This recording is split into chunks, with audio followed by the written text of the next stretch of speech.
The poisoned arrow passed inches from my head as I dragged myself through the mud under the roots of a giant ceiba tree.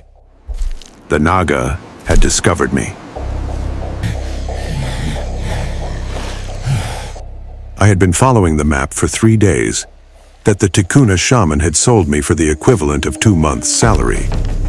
He had promised gold, but what I found defied all logic. Creatures 8 feet tall with human torsos and serpent bodies patrolled a hidden entrance among the moss-covered rocks.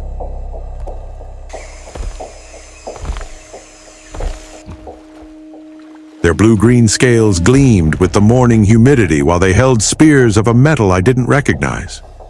My breathing was too loud in the sudden silence. They had stopped. I could hear their hissing, a language that sounded like water running over stones.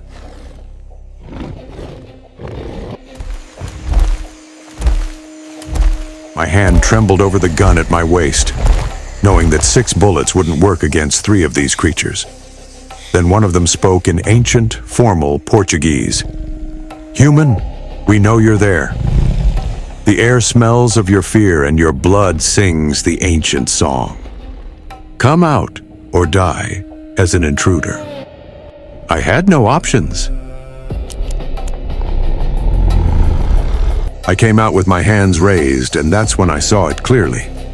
The symbol on their armor was identical to the ritual tattoo my grandfather had given me in Nigeria when I turned 18.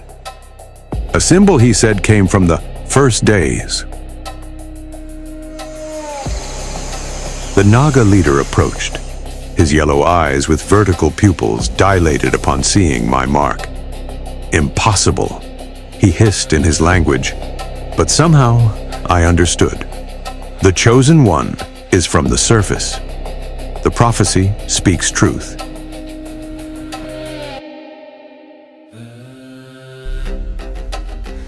They didn't kill me. Instead, they blindfolded me with a cloth that smelled of unknown plants and guided me toward the entrance I had been watching. The descent was endless. I counted 2,000 steps spiraling downward before losing count.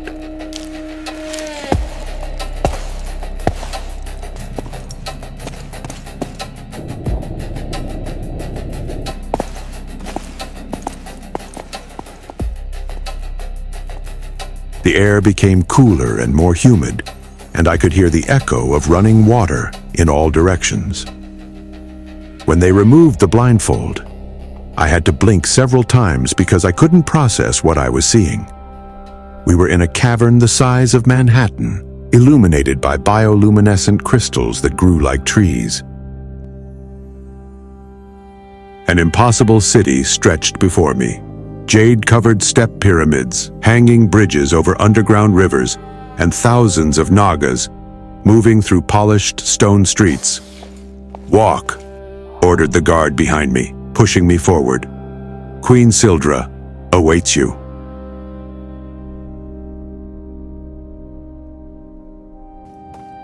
As we crossed the city, I noticed that not all were pure Nagas. There were hybrids with different degrees of transformation. Some almost human with scales only in specific places. Others more serpent than person. All looked at me with a mixture of awe and fear. An elderly hybrid approached, limping, and touched my arm with reverence. "It's real," he murmured in his hissing language. "The Dark One of the Sun has arrived after all these generations." The words resonated in my mind. The Dark One of the Sun. My grandfather had mentioned that title once, in his final delirium before dying. He had said our family had a destiny to fulfill, a bridge to build between worlds. The Queen's Palace rose in the center of the city, an organic structure that seemed to have grown from the stone itself rather than being built. The obsidian doors opened without anyone touching them, and I entered a hall that took my breath away. Veined white marble columns supported a vaulted ceiling where unknown constellations were projected. But all of that faded when I saw her. Queen Sildra rose from her throne with a hypnotic movement. Her face was a masterpiece of nature. Emerald green skin that gleamed as if lit from within, with golden scales forming perfect geometric patterns around her eyes and cheekbones. Her lips gleamed with golden dust, and her crown was not of metal, but living golden serpents that constantly intertwined around her head, creating a living aureole that hissed softly. Her attire was ceremonial and majestic, layers of fabric that seemed woven with real scales, in golden and green tones that changed with each movement. The corset was a ceremonial golden armor with emerald incrustations that told stories in ancient symbols. Where her humanoid torso merged with the serpent tail, the transition was perfect. The human scales gradually became larger until forming the magnificent tail jade green with golden veins. Yosef Okonkwo, she pronounced my full name, with a voice that was velvet and thunder. Son of Adana, grandson of Kalu, the bridge keeper. We have waited for you for generations. I don't understand, I replied, though something primitive inside me recognized the truth in her words. She glided toward me with supernatural grace. Her height forced me to look up, and when she was close, I could smell her scent. Rain on ancient earth mixed with spices that didn't exist on the surface. Your blood understands, she said, touching my tribal tattoo. At the contact, the symbol glowed with golden light identical to her scales. 3,000 years ago, your ancestor Amari sealed the portals between worlds. He promised his lineage would return when the seals weakened. That moment is now.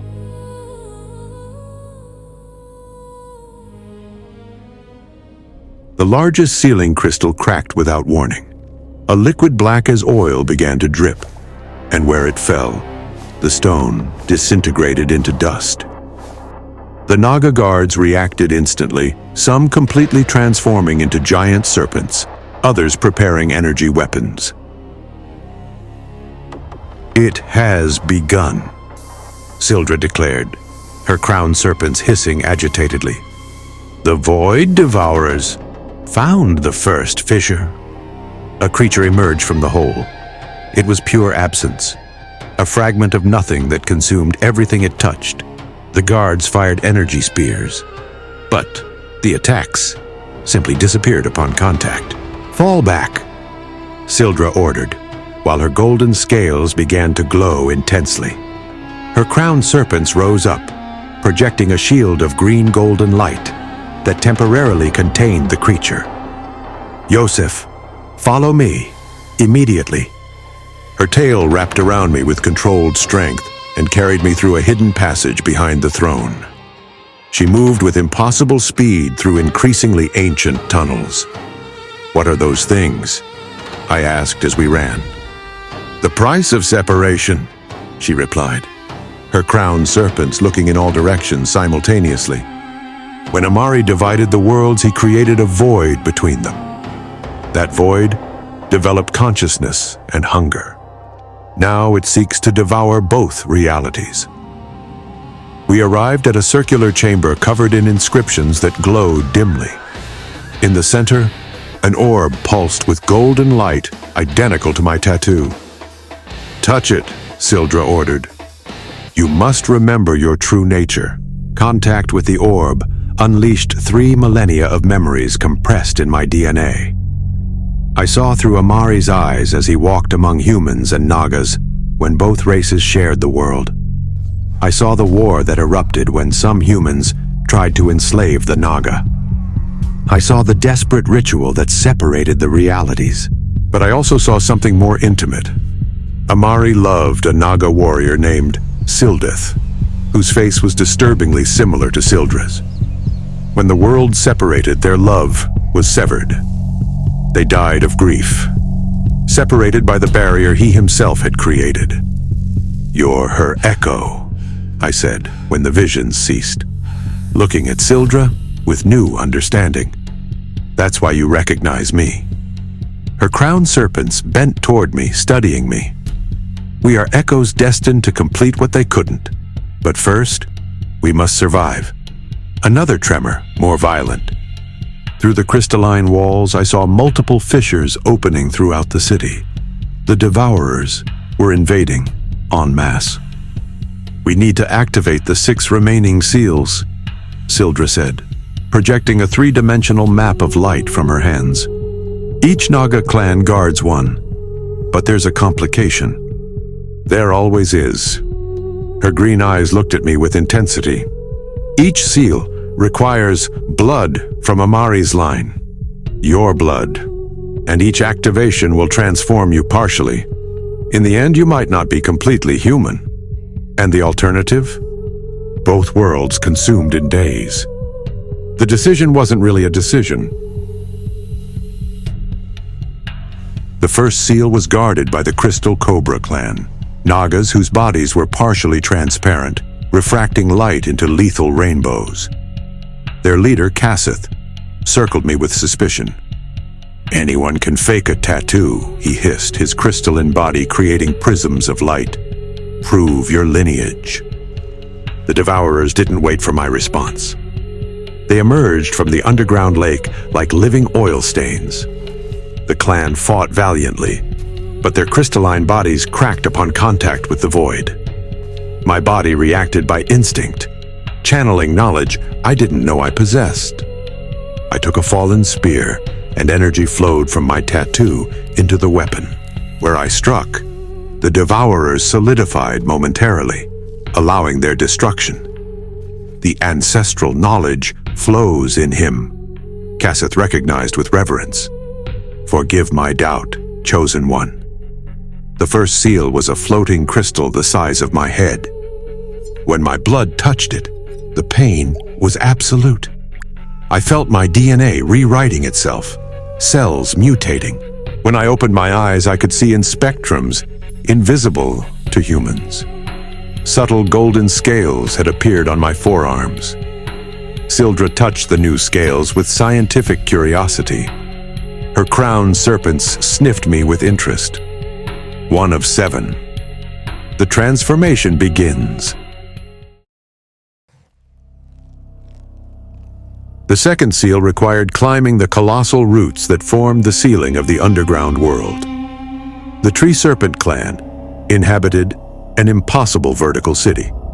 Their shaman queen, Ixchel, subjected me to the truth venom test. While the toxin burned my veins, I confessed my true motivation.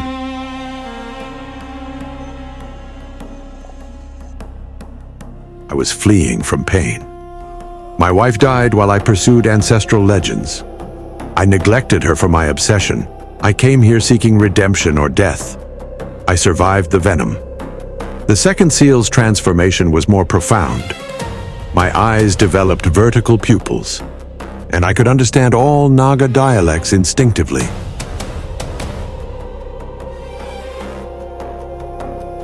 Sildra watched me change with fascination and something deeper. Each transformation brings you closer to what Amari could have been if he'd had the courage to change. Am I becoming him? Her crown serpents shook in unison. You're becoming something new. Something necessary. During an attack on the second clan, a devourer spoke with a voice of absence.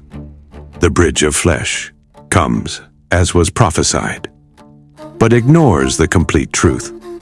That night I confronted Sildra. Her crown serpent stirred nervously before she answered. The devourers are not invaders. They are the victims of Amari's ritual, beings that lived between worlds, compressed into nothingness when the realities separated. Their pain gave them this form. Then they're not evil. Prolonged pain becomes evil. But yes, They can be saved. If the ritual is completed correctly, they can receive real physical form in the unified reality. The cost? Her green eyes gleamed with golden tears. The bridge of flesh must become literal. Someone must transform completely to keep the worlds united permanently. Me, you. The third seal lay in the volcanic depths, where the fire python clan swam in lava. Their king, Vulcan, was a 20-foot colossus with obsidian scales. "Prove you can protect, not just destroy," he roared. The challenge? Rescue sacred ancient texts from a chamber flooding with lava. My transformations allowed me to survive the extreme heat. I saved every manuscript. The third transformation extended scales across my torso and elongated my spine, granting me superhuman flexibility. "The metamorphosis favors you," Sildra observed that night, her crowned serpents caressing my new scales with curiosity. "You become beautiful in your impossibility. I become less human. You become more than human. True evolution is not loss, but expansion." I touched one of her crowned serpents. To my surprise, it didn't withdraw. What are we to each other? Echoes of the past, promises of the future. Perhaps. She paused while the serpents hissed softly. Perhaps something that transcends both. Sildra shared her memories with me through the Naga mental union ritual.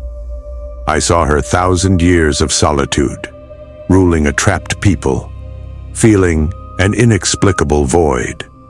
I saw the moment she learned about the Chosen One prophecy and dedicated centuries preparing. I saw her fear when the first fissures appeared, and I saw her instant recognition when she first saw me. "Now you," she asked. I showed her everything. My childhood in Nigeria, grandfather's stories, my archaeological obsession, the pain of losing Amara, my search for redemption. When we separated, golden tears ran down her jade-green face.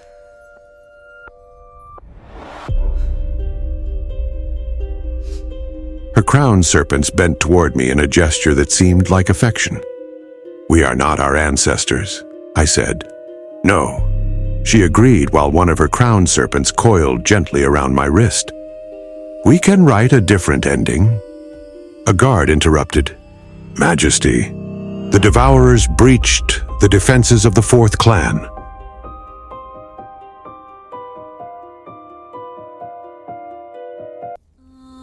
The Electric Viper clan generated the energy that powered the underground kingdom. The battle against the devourers was brutal. They had evolved, taking semi-solid forms with faces that screamed silently. "They're the lost between worlds," an elder shouted. The devourer's leader materialized before me, showing a face that had been human. "We were mediators between worlds. Amari condemned us to non-being. But you offer something different, union, not separation. I'll give you real form if you help me. We accept, bridge of flesh." They withdrew, giving us time for the fourth seal. This transformation reconfigured my nervous system to perceive multiple dimensions.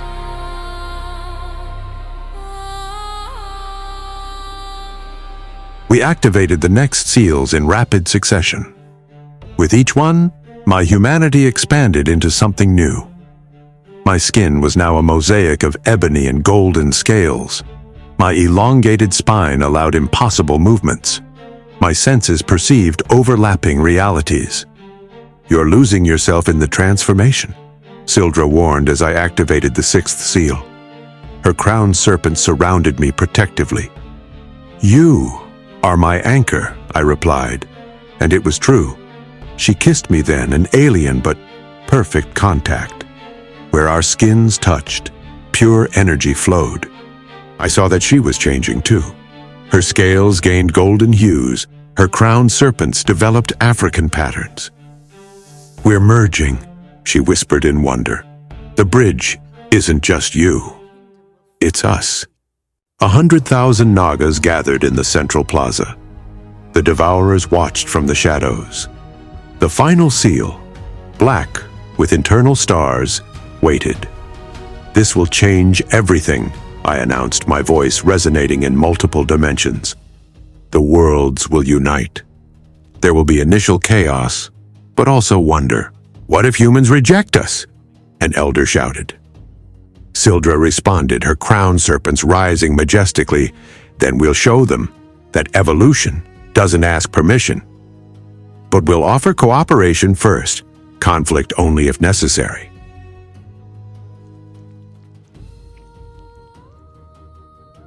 My blood, now golden with red veins, touched the final seal. Reality bent, my body stretched across dimensions. It was agony and ecstasy. I could feel every being in all worlds. Sildra anchored me, her tail and crowned serpents wrapping around me. "Remember who you are. I am Yosef. I am the son of Africa. I am the bridge."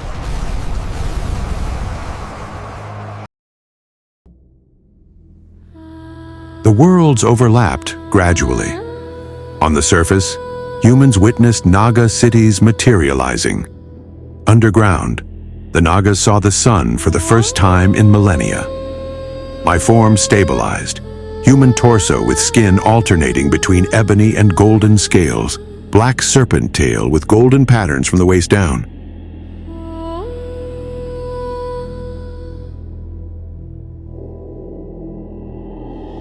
Two hearts beating in synchrony. Sildra had changed too. The contact during my transformation altered her. Her scales showed African patterns, her eyes gained human depth. Her crowned serpents now had golden marks that matched mine. The devourers, upon gaining physical form, revealed themselves as black, crystal beings with inner light. "Thank you, Bridge. We are complete again." The panic on the surface was predictable, but there were also those who extended their hands in peace. 6 months later, I was addressing the United Nations. My hybrid form no longer caused so much shock. Sildra was at my side, majestic with her golden serpent crown, now my companion in this new era. "The world has evolved," I declared before the assembly. "The Nagas protected the underground aquifers for millennia. Without them, your cities would have collapsed centuries ago. The crystallines mastered dimensional energy. Together, we'll solve crises that no species could face alone." "The cost is too high," an ambassador protested. Sildra responded, her crowned serpents looking in all directions. "The cost of isolation is extinction. We offer shared evolution. We propose gradual integration," I continued. "Mixed cities, knowledge exchange, interspecies cooperation. The next generation will see this as normal. What if we refuse? Then you'll have chosen stagnation. But the change has already begun. It cannot be reversed." The jungle where it all began was unrecognizable. Surface and underground flora created an impossible but beautiful ecosystem. The old Tikuna shaman visited me, unsurprised by my transformation. "My people always knew," he said, smoking his pipe. "The stories spoke of the day when the world would be one. That's why we kept the map. Did you know what would happen?" I knew something had to happen. The world was dying of separation. Only a brave fool could unite it all. Sildra approached, her crowned serpents dancing with satisfaction. "The first mixed colonists are settling well. New Amazonia thrives as the first truly integrated city. Government negotiations are advancing," I added. "More cities are requesting integration programs." A group of new hybrids passed by, results of the voluntary transformations we now offered. Each one unique, each one a bridge between worlds. I looked at Sildra, my companion in this impossible reality. her crown serpents intertwined with my fingers in a gesture that had become familiar. "Do you regret it?" she asked. I watched my reflection in the river. I was no longer the archaeologist who entered the jungle seeking gold. I was the catalyst of a new era, the living bridge between species. "I came seeking treasures," I replied, while watching the sun set over our impossible city. I found something more valuable, a future where evolution is not feared, but embraced. The world had changed irreversibly. The Nagas emerged from their underground exile. The crystallines built wonders with solid light. Adapted humans explored previously inaccessible dimensions. My name is Yosef Okonkwo. I was human. Now I am the bridge. And every day more people choose to cross into the future I helped create. The separation had ended. The convergence was permanent. And this impossible world where all species coexist and evolve together is only the beginning of what we can become.